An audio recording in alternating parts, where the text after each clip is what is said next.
I mean, how do I describe it? It's bold, a light, black, unapologetically black, very funny, amusing, caring. You give great advice from a different perspective. Passionate, free. vulnerable, a creative, sexy. My girl is lit as fuck. Always ready to twerk a little something. genuine, very genuine, Resilient. like sixth sense, otherworldly. If you know, you know. it's so vibrant, baby.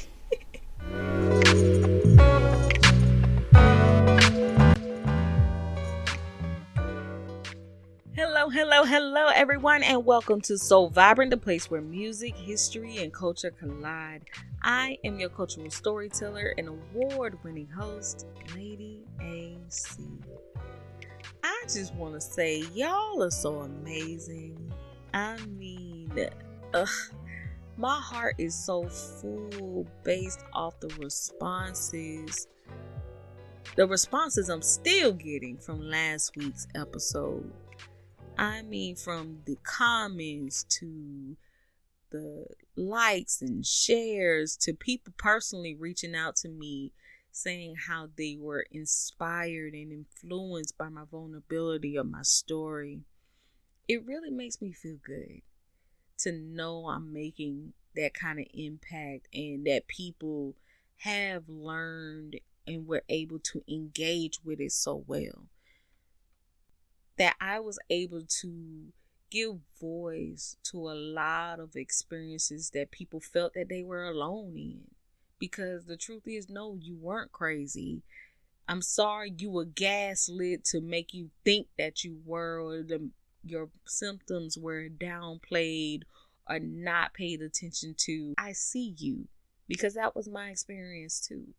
So I'm glad that I was able to voice that and to bring awareness, so that way you and I can start really gaining our power back and really move forward in having that advocacy of demanding wellness. Because it's important to know, when we walk into these doctors' offices, in these hospitals, in these appointments, that we are just as an essential part of our healthcare as they are. That honestly, we should see it as a partnership, as a relationship, that we all must be on one accord about our symptoms, about our action plans, about our medications, about the follow-ups, and everything. And be able to hold each other accountable to make sure we have the best outcomes. Because too many people are dying off of things that are so preventable if people would just listen to one another. Especially in the medical setting. So I feel one of the ways to combat that is to truly start to arm ourselves with our experiences, with information, and be willing to share them and communicate and connect with one another on those levels, so we can start to make change within ourselves and within this world, within this society. So just like every good doctor's visit, you have to have the follow-up, right? So today's episode serves as that follow-up of last week's episode, to dive a little bit more deeper in sharing more information and addressing some other things I didn't get quite to say in last week's episode, to better help you start your journey of advocacy. But we'll dive more into that, because of course, when it comes to me welcoming you into new information, I got to do it the Soul Vibrant way, which is with some good music. So we're going to have our first musical break. Then I'll be right back. You should know that your soul can be wonderful. You should know you were born unique, so special. I wanna get down for my life, wanna get down for my people, wanna get down for my rights. Build it up till they equal, eh? Couldn't be further than a sequel, eh? Tired of running for my life. Turn around, gunning for the fight. Vampire burning in the light. Glow up getting stunning from a peephole, eh? Got to rip the straw out your neck. Gotta make the wicked run a check. Love on who you physically reflect. Deep skin even in the winter, eh? Love on who you mentally affect. Wanna gain a skill, do the reps, eh? When our time is gone, you know the soul goes on and on. Part of you will be a living thing. Part of you will be alive. Always special. You should know that your soul can be wonderful. You should know you were born unique, so special. If you work a 9 to 5, then take the time to find your mind in divine forms, flowing in your brain. And if on that 9 to 5 you can manage to treat somebody kind, their day just might change for the better. Take the time to contemplate your mind, and you will be a kinder thinker to yourself and everyone else. Take the time to contemplate your mind, and you will be a kinder thinker to your own world for the better. You should know that your soul can be wonderful. You should know you were born unique, so special. You should know that your soul can be wonderful. You should know you were born unique, so special.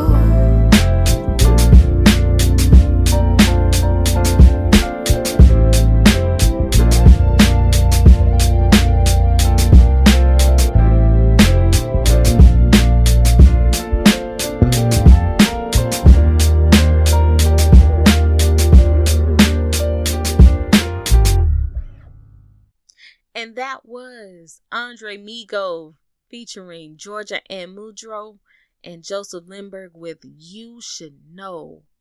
A powerful affirmation of a song, because you should know the power, the advocacy in your voice, in your essence. And it's by design that you don't. But that design has to end, and it ends right now. A friend of mine said something so powerful to me, especially when we talk about in relations of how these oppressive systems tend to shape and control and mold our society. That we need to understand that we are the society and that we have the power to rewrite the rules. So it's time for us to rewrite, to reimagine, to create a new design of wellness and a better quality of life for all of us to have. Just to give a little bit of synopsis of last week's episode, because like I said, this is a follow-up of that. So the reason I stepped away from my podcast for a little bit was to have surgery, because I was officially diagnosed with having uterine fibroids and a large tail gut cyst located around the same areas of my body. And the reason these things were able to grow and become such issues is because for so long, my symptoms were consistently dismissed or misdiagnosed. They were dismissed due to the count of when doctors would see me in these offices, they automatically judge me and base my healthcare on the way my body physically looked. Being black, being woman, being fat, that was my diagnosis. So that's what needed more time to be taken care of. Specifically, my weight became the talk of my appointments all my life. So if I had any other symptoms, everything was attributed to my weight. The other reason that I didn't quite get to talk about last week was the misdiagnosis. Because prior to me having it understood to be fibroids and the cysts, I was originally diagnosed with low iron anemia and sleep apnea, which both of these diagnoses are on two different ends of the spectrum. But it's interesting how the symptoms of those mirror and even mimic the symptoms commonly known for uterine fibroids and this cyst. So for instance, to explain, so sleep apnea basically is the brain doesn't receive enough oxygen while a person is sleeping. So essentially, you're not breathing while you are resting. And as a result of that happening, it can cause severe fatigue. It can cause drowsiness, low alert levels,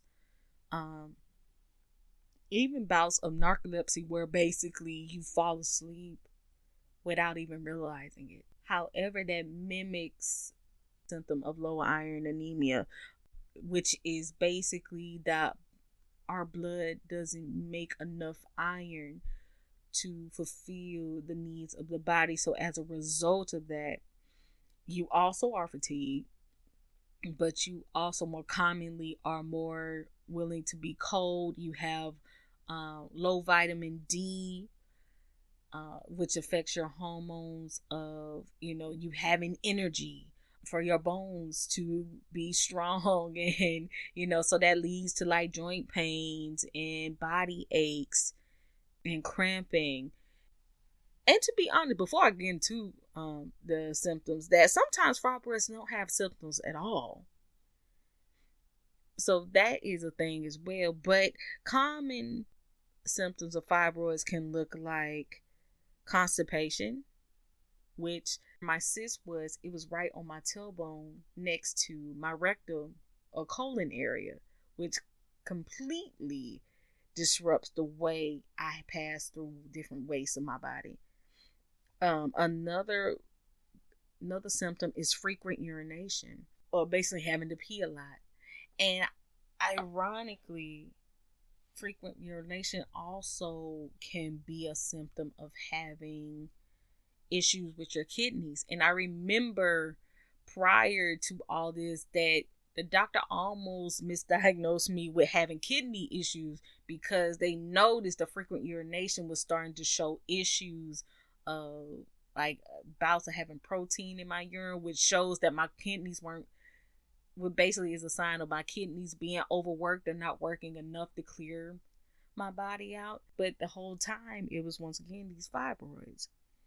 The reason that they were looking at that as far as with my kidneys is because of my weight and because of my body, that I was pre-positioned to have issues with my kidneys because of the way I looked. But going back to the symptoms of the fibroids, another symptom is pelvic pain and pressure. Another symptom is back and leg pain. Of course, the heavy flow and painful periods. So as you see how these symptoms can overlap and can mirror and can honestly be similar in some cases. So without a doctor being proactive and starting to connect those dots, they easily were able to justify their reasonings of it being attributed to my weight, of being attributed to these other diagnoses and issues, and not looking any further into maybe it's something more, maybe it's something deeper. So That's why I urge you all to make sure when you start to see these symptoms that can mirror, that can mimic other different diagnoses, that you bring all that to the doctor's attention, that you go through and make sure to rule out and have the different tests to make it very clear and distinct of what you could have, what you can have, what you should know, and better equip yourself to be able to decipher the different ways in which your body needs to function for you to be well. Because unfortunately, in my case, with the doctors looking at different other diagnoses and not asking the different questions until I had this OBGYN do it, that these fibroids became more severe. And in these cases, while most people can actually live with fibroids and have normal lives with them, they can become dangerous when they are left unchecked and when they are allowed to just feed off the body and grow, such as the ones mine did. And how that shows up in the body when they become dangerous is that it can cause severe anemia from heavy bleeding, because with me bleeding so heavily, that causes my heart to pump more blood. But if my blood is not having enough iron in it, it can overexert itself, which leads to have a strain on my heart or even cause heart failure. It also can cause issues with my kidneys, with my bladder, with my bowels, and even lead to organ failure in those cases. So once again, going back to how I said the doctor was thinking that I was having issues with my kidneys and automatically blaming it on my weight and my body type, but it easily could have been these fibroids leading the cause of the issue. Another or most commonly understood danger when it comes to fibroids is pregnancy complications or fertility complications. What I was unaware of is that it actually can also influence postpartum risk factors, such as postpartum hemorrhaging.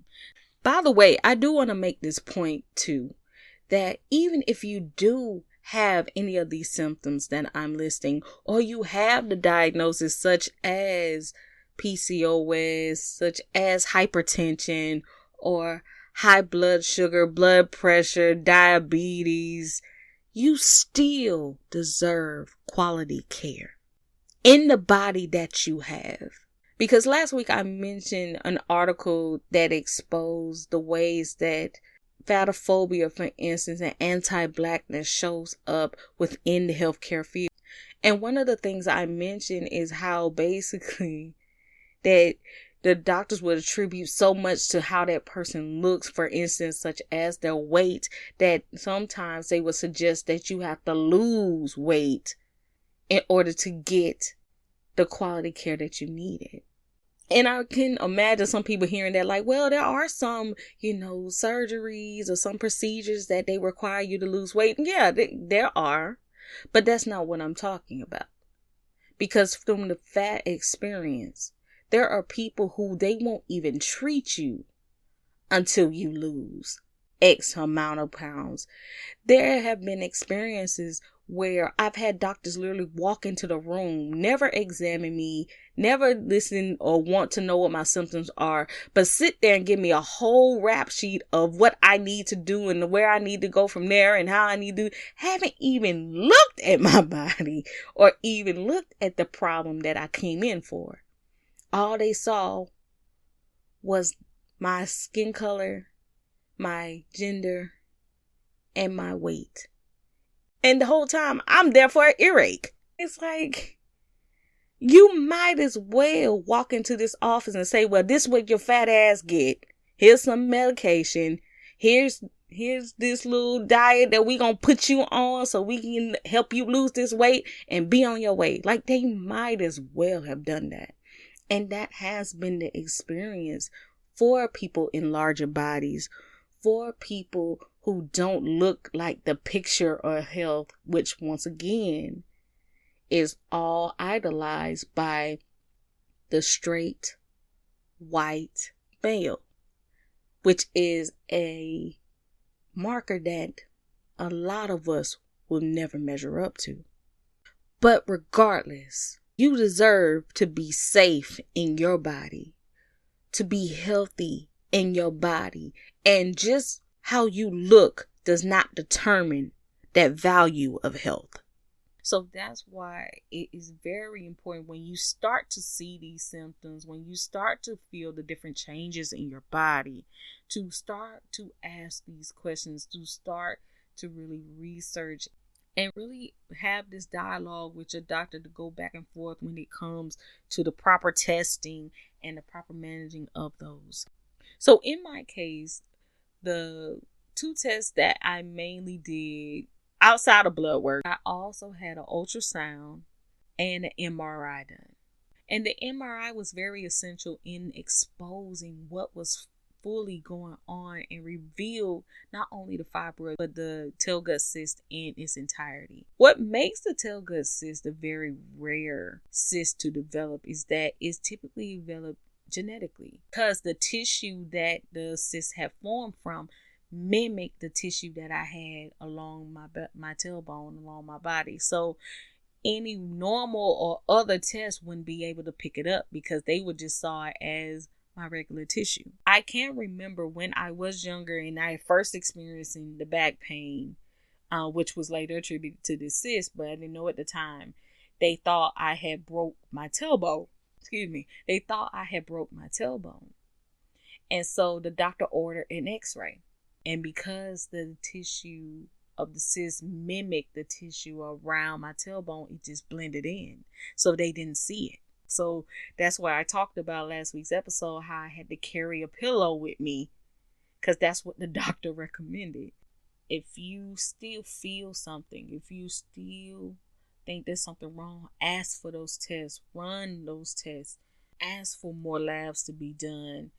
And do within your means, of course, but definitely take those precautions. And in the case that these doctors feel and don't listen to you, another trick I learned later on is to have it notated in your chart. So for instance, if you want to have these tests and the doctor doesn't listen or the doctor doesn't suggest that, say, okay, well, put that in my chart that you said that you didn't want to take it. Put it in my chart that you chose to dismiss it. Because now what that does, it creates a paper trail. It creates documentation that something could have been done, but wasn't. You asked for something to be done and it wasn't. And it proves a history of them dismissing you. And then that looks bad on the physician. That looks bad on the practice. And the thing is, the practices, they don't want that. They may drag their feet, but they don't want that in the chart. They don't want that documented. So I want to pass that on. So as I stated in last week's show, originally the doctors wanted to focus on the cyst because it was still proving to be getting larger and proving to cause even more harmful issues for me compared to the fibroids, which in a way I had kind of learned the pain management of how to deal with them because I normalized it for myself. However, when it came to the removal based on its placement, it runs smack dab into the largest fibroid that I had. So now it brings back into the question of getting rid of the fibroids now. So this leads me to the point I want to make to women who are going through the process of learning more about uterine fibroids, or you found out you have fibroids and you're trying to go about the next plan of action in order to deal with them or handle them. The most important thing I want you to understand is that you have options. And try your best not to get intimidated by the options that are given. Because, for instance, if you look online and just doing research on your own and trying to understand more about fibroids and how they grow or how to manage them, you'll be suggested a lot of different things. Because I can tell you from my experience when I was looking up information when I was going through it, and even to talk about on today's episode, there were so many different posts, so many different things telling you about how you can naturally shrink them and how you can eat certain foods to reduce them, how you can go about this method of dealing with them, go about that method, and it becomes so overwhelming that you either can confuse yourself, you can question what's genuine, what isn't, or honestly, you can welcome in some very bad advice that can honestly not help you at all. So it's very important to have kind of like the spirit of discernment and really cipher through all the information to know what works best for you and the lifestyle that you want. I did mention in last week's episode that Black women are disproportionately affected higher by fibroids. By at least 80%, we are more common to get them. And understanding the racist history that comes along with the myths of how the healthcare system already treats us, we are more prone to not knowing or not receiving the adequate options in care in order to address the issues such as fibroids. So for instance, we are more prone to be told to have hysterectomies than any other race of women. Ultimately, I chose to have a hysterectomy because of the way my cases worked out for me. That was the best option. So I remember when I was doing research to talk about today, and I was looking at the different options of what women could do when it came to the surgical route of fibroids, and I couldn't help but to notice how much of a negative connotation that hysterectomies had when it came into relation of fibroids and Black women and the surgical procedure of that, to the point where I'll be honest, I got triggered a little bit. It was basically setting me up to feel like, did I make the right decision? Did I do right? Did I wait, what was I tricked into it? Like if you go down that rabbit hole, it'll make you feel so many different kind of ways. So I began to wonder, where did this animosity, where did this negative connotations of hysterectomies come from in relation to fibroids and Black women? And me being a lover of Black history, I already knew that history.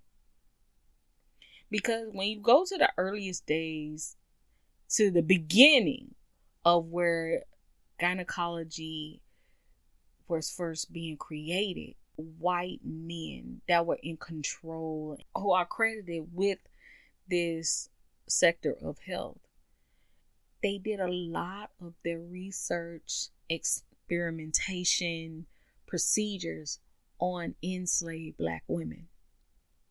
And that's where a lot of the racist discriminatory practices of Black people not feeling pain or less privy to pain or can withstand, or the way our bodies are shaped to handle certain kind of ailments come from. Because believing that they would operate, they would cut open, they would prod, they would poke these enslaved Black women, and ultimately leading to the discoveries that we have and that we still use in our OBGYN offices and women's wellness clinics today.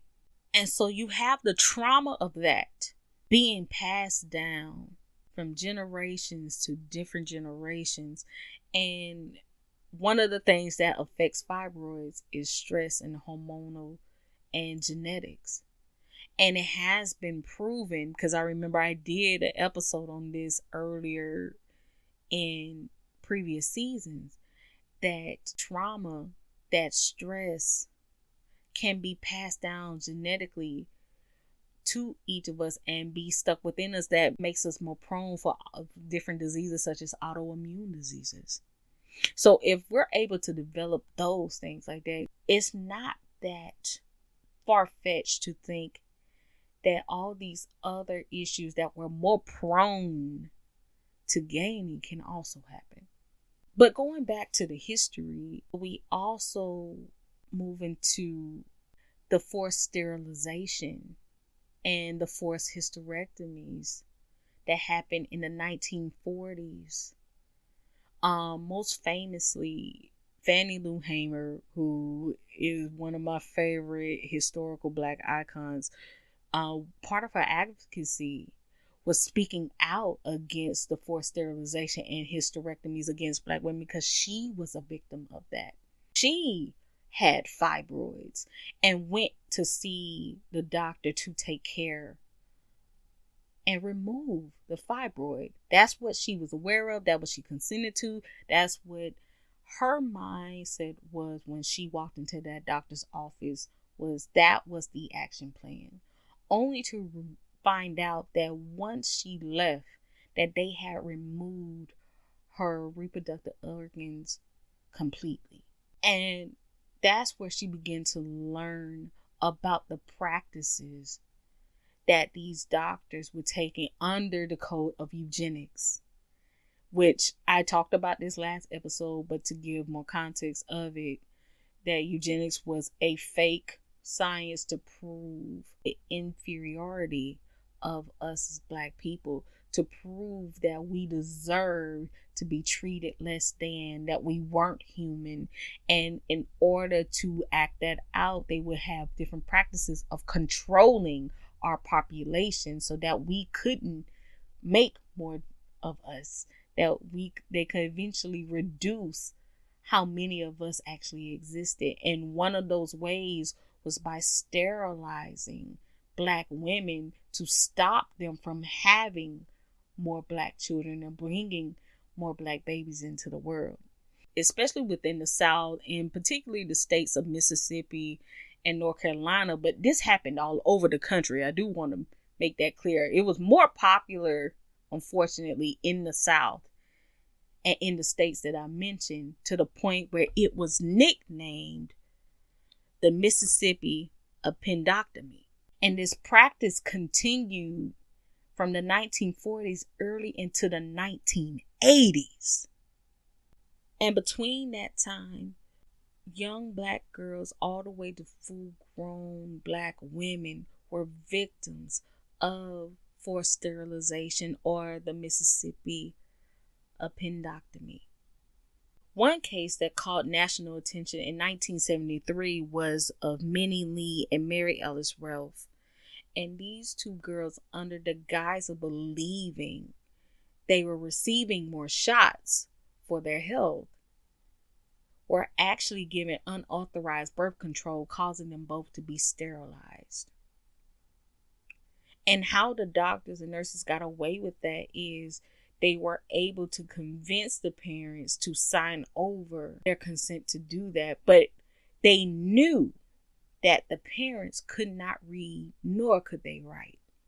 So once again, you're seeing how this disparity and the racism and the anti-Blackness and this unworthiness of seeing people who are poor, who are Black, who are women, and taking advantage of that to use and manipulate the system to do what they need to do, what they choose to do with their bodies. So with having this understanding of this history, I get why there would be this pushback when it comes to hysterectomies and Black women and fibroids.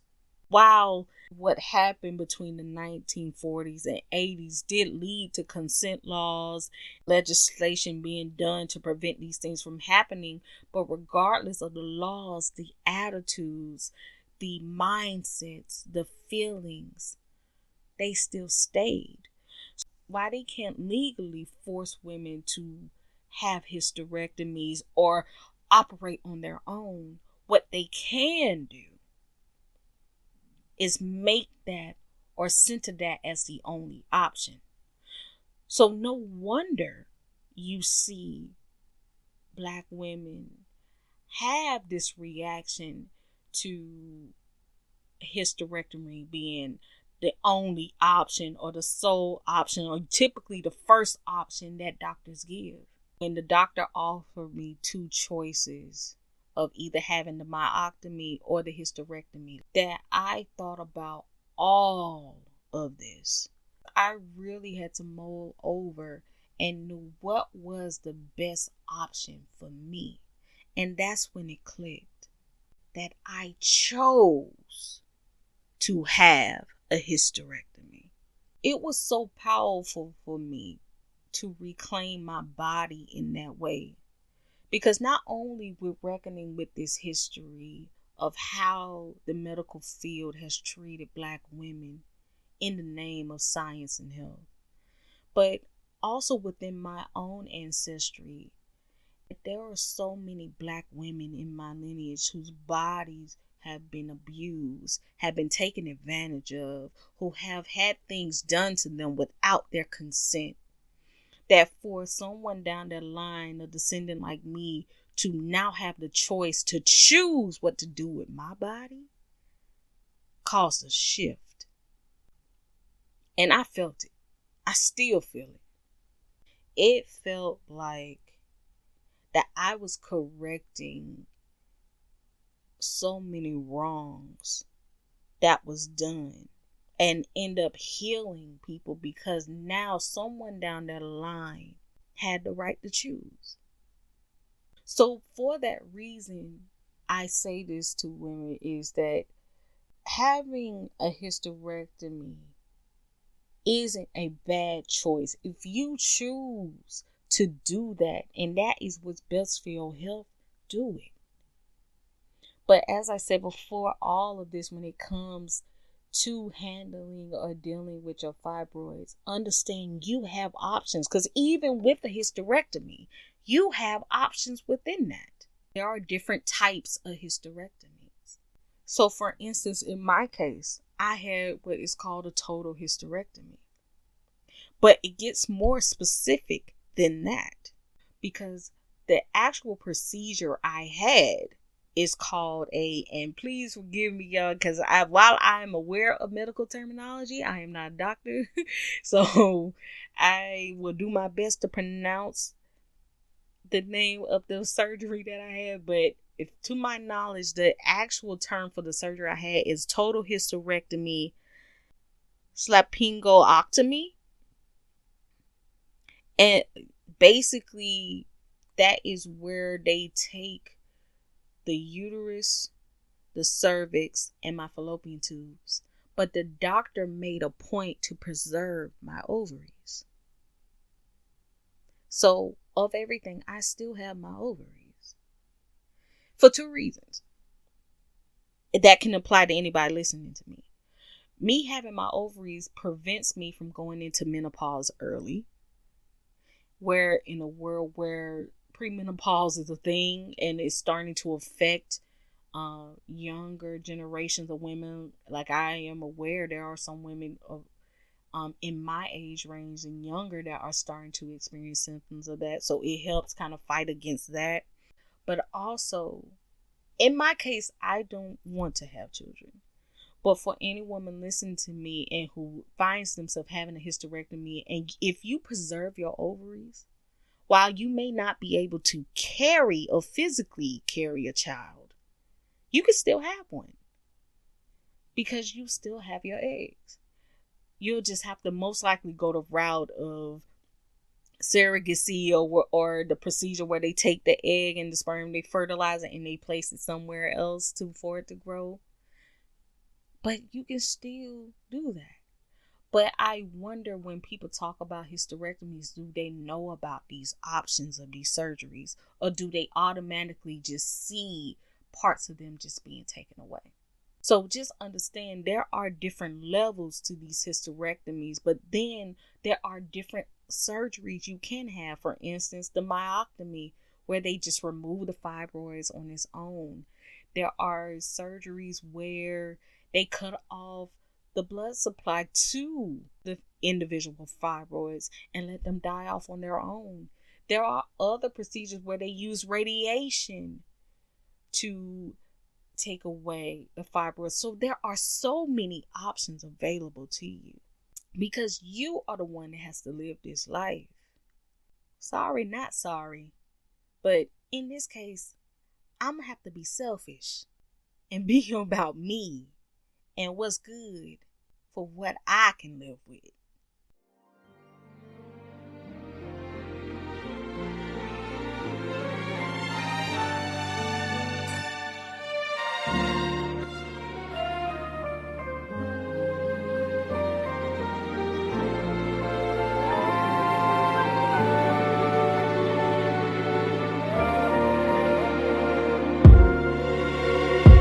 I'm not sorry that you tried to rewrite the story, but you forgot to check your math.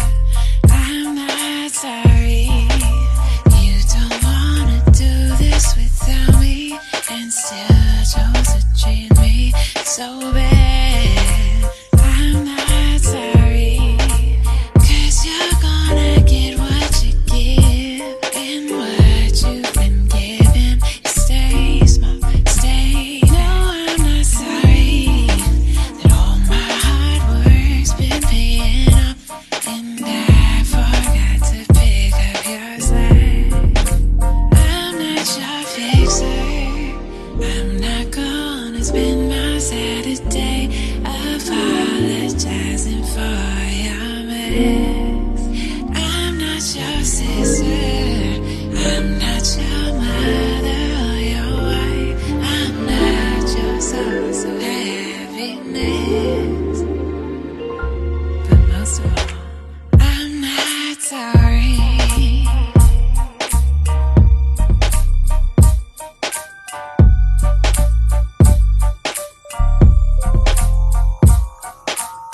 Hello, you've reached the Waves hotline. This is your operator. If you have a complaint, please press 1 and leave a message. We'll make sure to get it to your mama. If you're looking for an apology, please hang up now. I think this bitch blocking me from her blessings. Manipulation don't work the same like it used to. She got boundaries, I can't get around, I'm not Tupac. She prioritizing herself, she talking more to God. She holding me accountable, she say I'm not her job. She say in order to be whole, I gotta play my part. Why can't she piece me all together? Ain't she good at art? I don't like her clarity, her freedom disturbing my flaws. Damn. Yo, disconnection, my redirection, I self-corrected. Spent too much time accepting less than my weight in metal. Looking at my feet and I'm missing petals. Where my roses, y'all been posing. You don't love me the way that you say, I know it. Pulling at my strings, everybody got motives. What you need, you want from me without reciprocity. I'm the only one that I owe an apology for putting up with sorry motherfuckers disturbing my peace. You bitch. I'm not your fixer, I'm not your fixer. I'm not gonna spend my Saturday apologizing. Open the blinds, open your eyes. I'm not your mother or your wife.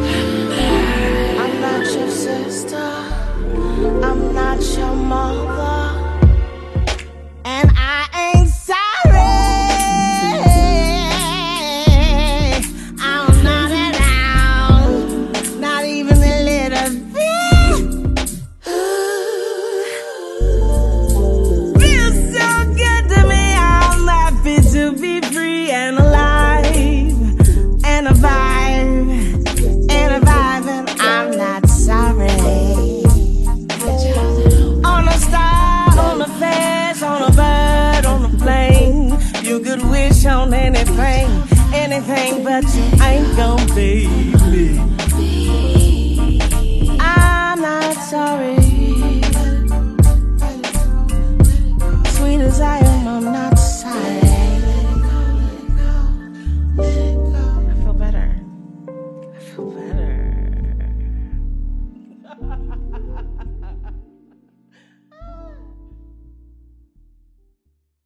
And that was Moonchild featuring Rhapsody and Jill Scott with Not Sorry.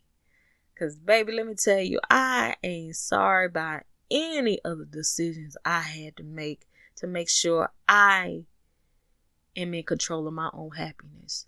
Because there's a line in that song that really just hit my soul when it says, I am not responsible for your happiness. I can only control my own. And ooh, when I tell you that was a word, that was a message for me, because one of the most taxing and emotional parts of going through everything is you're going to encounter a lot of people who will project what they have normalized in their lives onto you. So they'll make the suggestions. They'll tell you what you need to do, how you should move, how you should go. You should follow, in the case of the healthcare system, what is the best option for you. This your only option. This your only way. This the only thing. It's important to remember you are the one who has to live this life. You are the one with this body who has to work in it. You have to sleep in it. You have to engage the world with it. You have to live in it. So ultimately, you have to make the decisions that you can rest at night with, that you can be happy with, that bring you joy, that bring you love, that brings the best outcomes for you. You have to make that decision at the end of the day. So it is imperative that you choose to control your own power, your own happiness first. And that's what I'll say on that. I genuinely hope that all this information is helpful, that it gives more layers and more context for you to make, once again, the best possible decisions for your wellness and for your health. Do not be afraid to ask for more, clarity, to ask more questions, to be well researched, to make sure that you have access to that.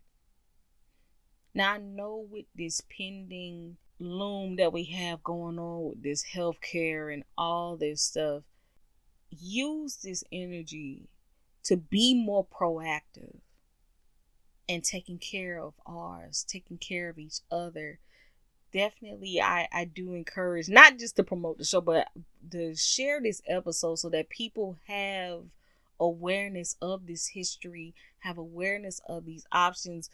Just like I did on last episode, I will post links and recommendations for more history, more information that you can use and follow and be able to share and access. Because, honey, we have to be for us, because we all we got, and we gonna make the most of it, because what we're doing, we rewriting, redesigning our reality. So on that note, y'all, I am on all social medias. Facebook.com is Queen Lady AC. On Instagram and Threads is _I am Lady AC.